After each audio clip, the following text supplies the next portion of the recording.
السلام علیکم ورحمۃ اللہ وبرکاتہ۔ اللہ تعالیٰ نے لوگوں کو دو قسموں میں تقسیم کیا ہے، شکر گزار اور ناشکرے۔ جیسا کہ اللہ تعالیٰ کا فرمان ہے، اِنَّا هَدَيْنَاهُ السَّبِيلَ إِمَّا شَاكِرًا وَإِمَّا كَفُورًا، بلا شبہ ہم نے اسے راستہ دکھا دیا، خواہ وہ شکر گزار بنے اور خواہ ناشکرا۔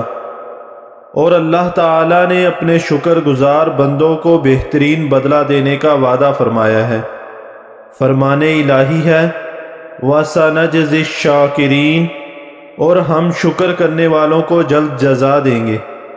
نیز اللہ تعالیٰ نے اپنے سب سے پہلے رسول نوح علیہ السلام کی یہ صفت ذکر فرمائی کہ وہ انتہائی شکر گزار تھے۔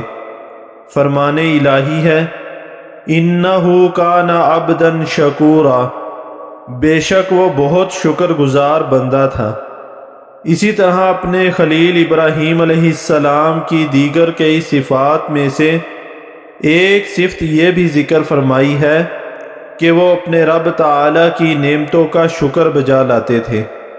فرمان الہی ہے، شَاكِرًا لِأَنْعُمِهِ، اللہ تعالیٰ کی نعمتوں کے شکر گزار تھے۔ اور اللہ تعالیٰ نے اپنے بندوں کو آگاہ فرمایا ہے کہ اگر وہ اس کا شکر بجا لائیں گے تو وہ ان سے راضی ہو جائے گا۔ فرمان الہی ہے، وَإِن تَشْكُرُوا يَرْضَاهُ لَكُمْ، اور اگر تم شکر کرو تو وہ اسے تمہارے لیے پسند کرے گا۔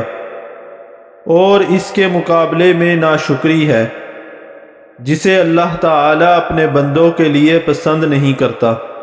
فرمان الہی ہے، وَلَا يَرْضَى لِعِبَادِهِ الْكُفْرَ، اور وہ اپنے بندوں کے لیے ناشکری کو پسند نہیں کرتا۔